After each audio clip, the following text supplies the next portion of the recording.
I'm going to say something absolutely terrifying. It is Halloween, it is spooky season, but it's not to do with that. We're nearly halfway through the NFL season. We are 1 week away from being halfway through the NFL regular season, and that is incredibly scary. It's incredibly scary, and since we're nearly halfway through the NFL season, I figure the best thing to do is to grade every single NFL team based on their preseason expectations. So however you were looked at preseason, whether it's Super Bowl favorites or number one pick contenders, just ass. Just ass everyone. We're going to grade you based on that. Starting off, I want to start off with the NFC West and the San Francisco 49ers. The 49ers have to be the most cursed team inside the entire NFL. And in my eyes, it's not even close. And yet they still continue to win. And this might be the number one example that you should refer to for coaching matters. You can have all of the players that you want, the coach matters more. Look at what Robert Saleh's been able to do with this defensive core. Chase Lucas yesterday, 4th and 1. Drake London probably should have picked the ball off, but like literal perfect coverage on a route that's almost uncoverable. That out route, just like you can't cover that route, and yet he's having a practice squad member cover a top 10 NFL receiver on that route. You look at what he did with Tatum Bethune, who also needs to get a ton of credit because he's the one that's actually out there making the plays. But that's like the mind meld between Robert Saleh and Tatum Bethune, him coming in to replace Fred Warner, and he didn't look super out of place with it. And the one good thing that you can say about having a ton of injuries is that you get a lot of development from guys you normally wouldn't. Michael Williams is going to face a ton of double teams this year. He has faced a ton of double teams already this year. When Bosa comes back next year, he's not going to face anywhere near the level of double teams that he's facing. You got like Kalia Davis, you look at Alfred Collins, all of these guys that have to step up due to injuries should all be a lot better next year. The rookie class looks really good. Upton Stout, it's been 50-50 with Upton Stout. He's made good plays, he's made bad plays. But for everybody roasting them taking Upton Stout, I think he's been a good pick. Michael Williams has been dominant. He's not who some people might have expected him to be, but that's just because you see first round edge and you're like, oh yeah, he should have 10.5 sacks. He should have 12 sacks. It's not who he is. Who he is and what he does excellently well. And you saw it against Bijan yesterday. Bijan had 40 rushing yards. That's due to spending 7 draft picks on that defense and beefing it up and making sure that everybody can stop the run. So I think the 49ers have to get a B grade. Because the expectation coming into the season was probably like definitely playoffs, maybe outside Super Bowl contenders, and they are 5-2. Do I think that they'll actually hit that mark? Probably not, just because Fred Warner is a huge injury, and I think that the cracks will show at some point with all the injuries. But you never know. They could come back even better when Brock comes back, when Ricky comes back, George Kittle now, when he gets fully back to 100%. They could be really scary. Then after that, we go to the Rams. The Rams are an A- for me. Puka is in legitimate Justin Jefferson, Jamar Chase conversations. That is where he is. You put his name in that bracket with those receivers now. I'd also like to put like JSN, we'll talk about him super soon, in that bracket. Stafford has been unbelievable because a lot of people forget going into the season, everyone was like, is he healthy? He's got all these back problems, typically back problems for a QB that old, never end good. Like, how are these guys actually going to work in the season? Will Stafford be able to play? He's looked healthy. He looked like the MVP, or an MVP candidate at least. You see him throwing to Devontae Adams, you see him throwing to Puka Nacua. Like, he looks absolutely phenomenal. And I feel like they're kind of starting to turn a gear now. Because early on, even last week, I was thinking to myself, the wins are good, but they're kind of ugly. Like 14-9 against the Texans, although that's week 1, you can't trust week 1. 17-3 against the Ravens. Those are both kind of ugly wins. You see the L against the San Francisco 49ers, that's a really ugly loss for the core that they put out there. But then you see them absolutely smoke the Jaguars. It wasn't even close. Coming in with like the new international game meta. If Puka can stay healthy, which there is questions about because he was injured for 6 or 7 games last year. He's injured now. Like, that team's a legitimate Super Bowl contender. Then after that, we go to the Seattle Seahawks. The Seattle Seahawks, for me, are one of the biggest revelations of this 2025 season. When you look at what they've done this year, not only is it Jackson Smith and Jigba with one of the biggest breakouts we've seen in a while. Like, Jackson Smith and Jigba is not only a top 5 receiver, probably in that bracket with Jamar and Justin Jefferson and Puka this season, or at least on the fringe of that bracket. Like, he is killing the best corners in the NFL. Derek Stingley cannot touch him. Just cannot touch him. Derek Stingley can't deal with him. And I think he's the future of NFL wide receivers. You look at a guy like Mekhi Lemon in the draft process this year, I think he's going to get overdrafted, or maybe not overdrafted, but he's going to get drafted super high based on the fact that Amon-Ra is killing the NFL. Jackson Smith and Jigba is just unbelievable. And Mekhi Lemon could be the future of that kind of slot wide receiver that might be able to step outside. Sam Darnold is also ridiculously good. Like, he wasn't just a one-year wonder, and they're both elevating each other. They will be a playoff team, and a good playoff team. Not sure if they're going to win the NFC West because it's just unbelievably stacked.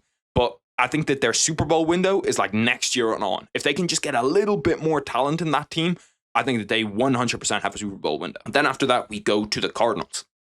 The Cardinals are a D for me. Kyler just might not be the guy.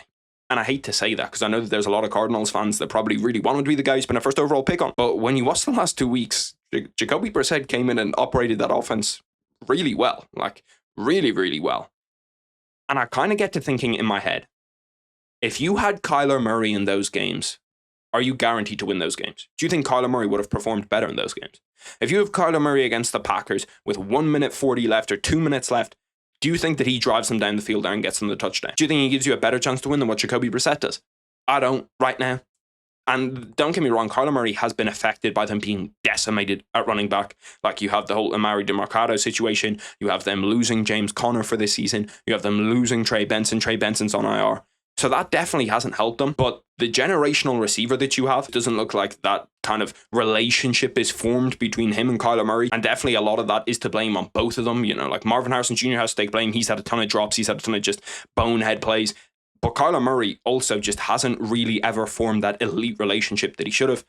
And this team has zero clutch ability. Like, this team could be 5-2 if they had any clutch ability at all. They lose every game via one score. They're in every game and then lose it at the end. Then after that, we go to the Tampa Bay Buccaneers. Tampa Bay Buccaneers, for me, are an A. Baker was always going to have a bad game at some point. It just came against the Detroit Lions. I'm not going to knock him too much for it because also you look at him losing Mike Evans halfway through the game. My only question with them is, can they win a shootout in a playoff game? If you're going into the playoffs, because I think that the Bucs are pretty much a lock now to go into the playoffs. If anybody's saying that they're not going into the playoffs, I think you're crazy. Can you win a shootout against an elite team? And if we're going with like them getting to the Super Bowl, do you trust them in a Super Bowl to win a shootout against Lamar, Patrick Mahomes, against Josh Allen? I don't really. So I think that their defense does need to be better. And that's weird to say for a Todd Bowles coach team that the defense is kind of what's hurting them. But against most teams, especially if they're healthy, if Mike Evans can come back and give you like 50% of what he was this season, if Emeka Egbuka can continue on this insane rookie year and Chris Godwin maybe gives you like a wide receiver 2 role that you're looking for, they will win a shootout against almost anybody. It's just the defense in the playoffs. It's just Baker's going to have a bad game at some point in the playoffs. Can they get through that game? Then after that, we go to the Falcons. The Falcons, for me, are a super, super confusing team. I watched them yesterday lose to the 49ers. Offense, terrible. Just terrible offense. Like, it's pretty much the exact opposite to what we saw last Sunday when they played the Bills. When they played the Bills, Drake London must have had 15 targets in that first half. He felt like he had 10 targets in the first quarter. And then all of a sudden you just don't throw to him. You don't throw to him against San Francisco 49ers. And he does have a better corner on him in coverage. Like Deommodore Lenoir, I feel like he's one of the most underrated corners inside the entire NFL. But this team has a definite ceiling. A 100% ceiling. And it's how good does Michael Penix play? Bijan is probably the best running back inside the entire NFL. Like, unbelievable running back. He'll win an offensive player of the year, if not multiple offensive player of the years. In his career, he does everything well. He's unbelievable as a receiver. He's like that Christian McCaffrey archetype, where he's a Pro Bowl slot wide receiver. You know what I mean? Like, if you put him in the slot and you just get him run after catch ability, he is a freight train. But apart from that, if Penix isn't hooking up with Drake London, if Penix isn't throwing the ball out that well, the defense is good. Can it carry you? Is it Ravens early 2000s? Can it carry you to a Super Bowl? No. So Penix needs development, and he is young. I know that he's not young in terms of age and how much he played, but like in college, he was there for a long time, but he also didn't play for a long time. Think about like all the ACLs that he had. Think about all the injuries that he had in college. And now in the NFL, he gets thrust into the spotlight in like 3 weeks because the Kirk Cousins thing went from working well. 3 weeks later, it's like, holy fuck, this guy's throwing 0 touchdowns, 9 picks. Get Penix in there right now. So I think that we do need to give Penix some more time, but the highs are high and the lows are really, really low. Then after that, we go to the Panthers. Panthers for me are C. They're average. The Falcons were a C+. The Panthers are a C. They're just what you kind of expected them to be. With Bryce Young, once again, I feel like it's the same thing every week. The highs are high. The lows are low. You watch him play and you watch him, under pressure against the Dolphins. He leads a comeback. But then there's some games where you watch him and you're like, God, this is ugly. this is really, really ugly. Just throws, missed, interceptions, didn't see this guy coming. What is he looking at? So I think that if you can get to just a mid-level with Bryce Young, where the highs are still high, and, you know, the mediocre games are more mediocre than absolutely awful, he will be really good. And I'm still a Bryce Young believer. And Rico Dowdle should be the lead back. He should be the number one back by far out there. And another thing that I feel like is kind of under-talked about, the rookie class looks really, really good. A lot of people are talking about Teterow and McMillan.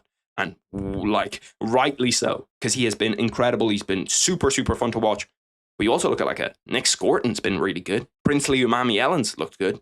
And Jimmy Horn Jr., like, the number one hit rate in the NFL has to be backup receivers or number two receivers to, like, all-pro, number one overall type of pick guys. Justin Jefferson's obviously a different conversation because he was a number one in his own right. That offense is just so stacked.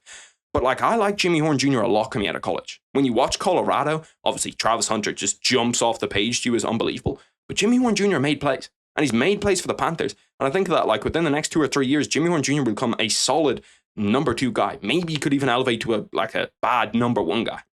Then after that, we go to the Saints. Saints are a B-, and some people are going to say, why is it a B-? Why are the Saints a B-?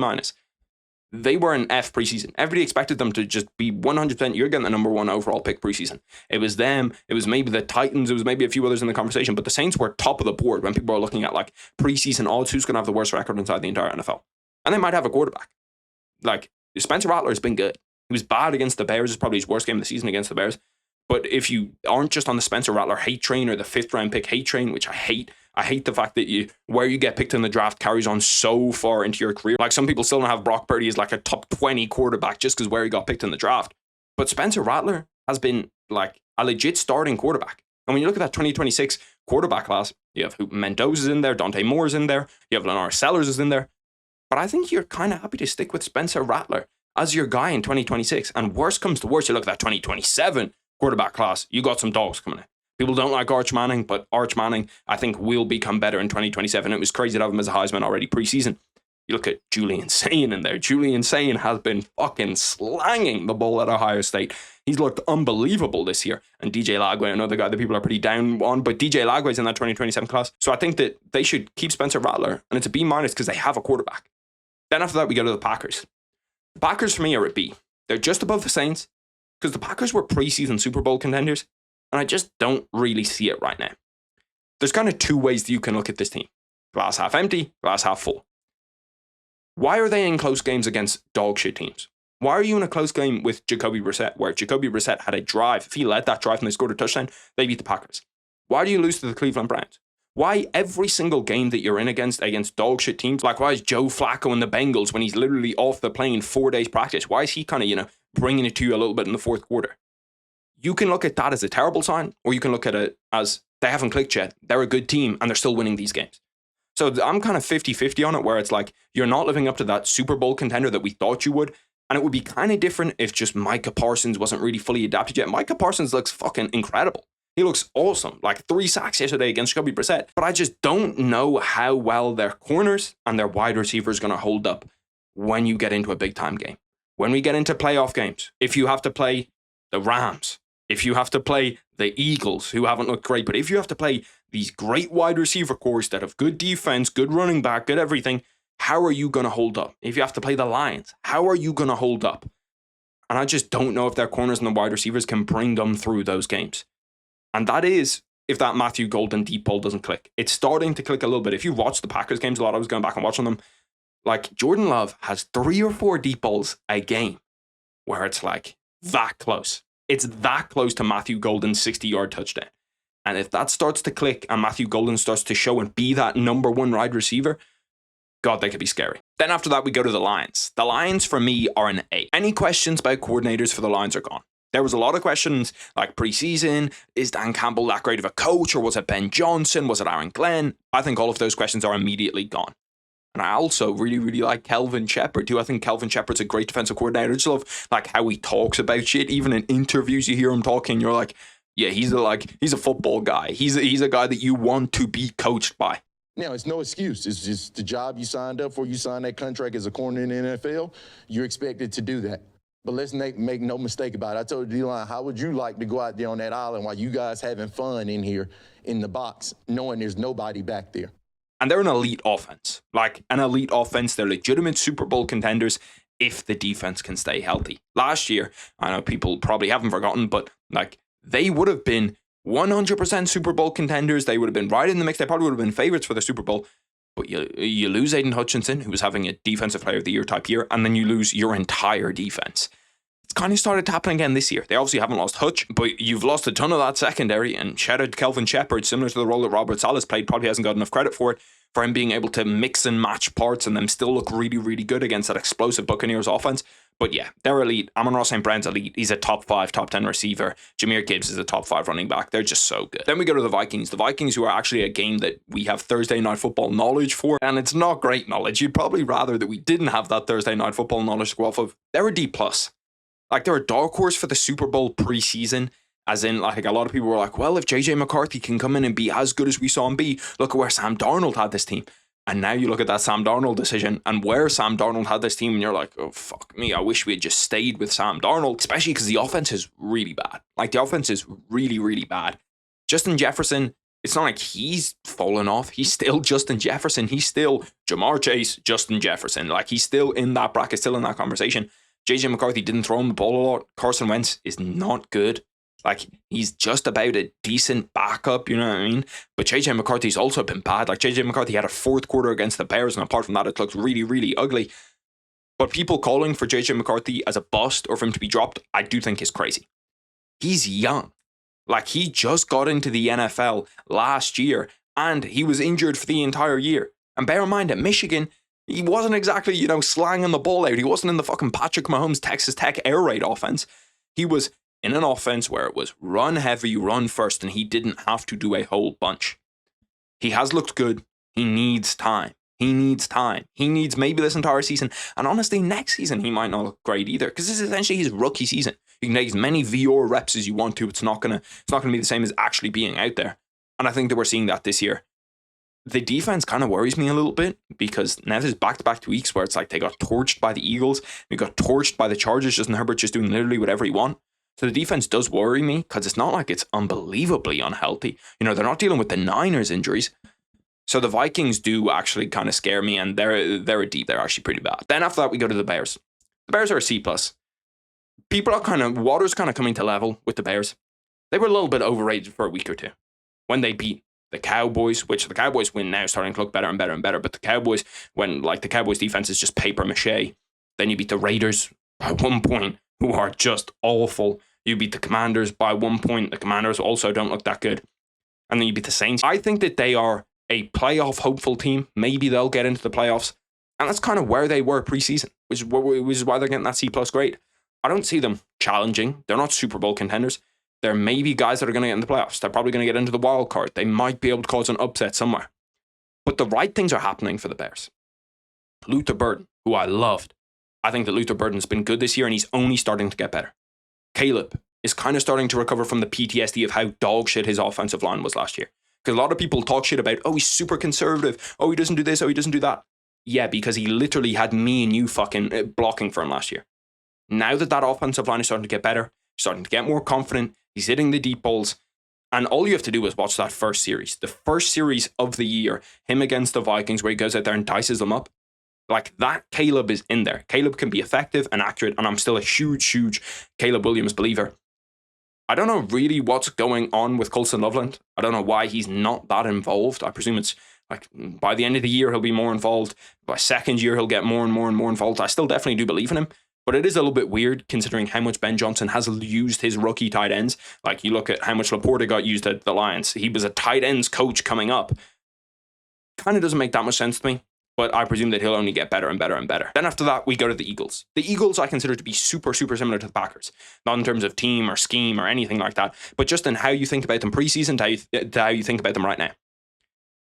Preseason, they were the Super Bowl favorites. Like, everybody was looking at them like, who's going to stop Philadelphia? And if they can kind of click together, they will be borderline unstoppable. It could look like it looked last year, where they just need to get the running game and the passing game, find that right medium, and find out where they're both happy and they can both eat. Because Saquon gets some games where Saquon will have 20 carries and they'll have 130 yards and 2 touchdowns, and Saquon looks unbelievable. But A.J. Brown gets 2 targets. And A.J. Brown can't go a single game in his entire NFL career with 2 targets. Then you look at A.J. Brown, gets 16 targets. A.J. Brown has 8 catches for 150 yards and 2 touchdowns. Saquon gets 4 carries. Saquon can never go in an NFL game with 4 carries. He's too talented. So they just need to figure out how to do that. And I do think that the Super Bowl hangover is kind of getting them a little bit. So I would say chill out on the Eagles. I think the Eagles will be fine as soon as you get further into the season. Then we go to the Commanders. The Commanders are C-. They might be a D+. Sophomore slump is hit. Sophomore slump is hit Jaden Daniels. It's just 100%. That's what it is. He's been more injured. He hasn't looked as good as he did last season. It happens to a ton of people because Jaden Daniels was considered a top 5, maybe, probably a top 10 quarterback going into this year. Yeah, coaches are going to watch him. Coaches are going to watch him and go, what did he do well? What did he do badly? Let's force him to do stuff that he doesn't do as well. So it's a tale as old as time. He's also without Terry McLaurin, who, once again, I dealt this with the 49ers last year.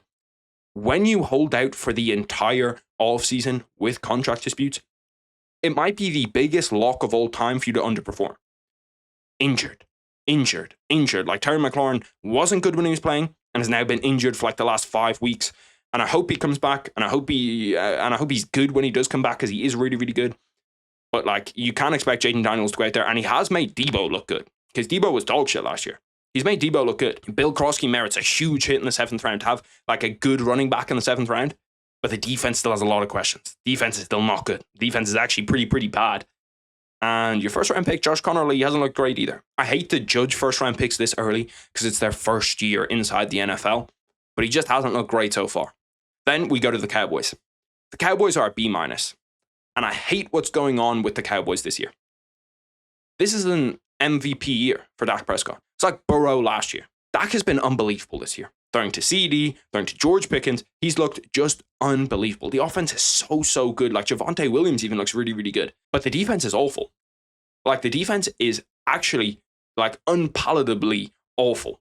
They could probably do with trading for a pass rusher. It's not like they had one in the building. If they could get a Max Crosby on that team, you'd be like, holy fuck, this team could win like a Super Bowl. Like this team is really, really good. They can win a shootout with almost anybody. But the problem is, if you go up against a great defense, Dak Prescott will be able to put up 20. Can your defense not give up 40? Dak Prescott can probably even put up 27, 28. Like when you look at the losses, the draw with the Packers, that's like Dak Prescott just please go out and score every single possession. And he can do that because he's that good. But you're not going to be able to win a Super Bowl doing that. And then finally, the Giants. The Giants are a B for me. Hitting on a quarterback and a running back immediately is going to throw you all the way up. The game against the Broncos was ugly for the 4th quarter at least, especially on the defensive side, where you think like the defense should be the good side. Like when you look at their defensive line, it's like, holy fuck. You have Dexter Lawrence, you have Brian Burns, you have Abdul Carter. It's like all of this talent, and the defense is the one that's actually making you lose games. A little bit of a problem, but you hit on a quarterback, you hit on a running back. I think that their young core over the next few years, if Neighbors comes back and is even 80%, is going to be phenomenal. But that is the first half of grading every single NFL team based on their preseason expectations. Please do make sure to like, sub to all that YouTube shit. It truly does help me out, because the one like, there could be like 10 likes. The one sub, there could be fucking 10 subs. This is the first video. So I will actually see it, and it does actually help out a ton. But yeah, I'll catch you boys tomorrow. Peace.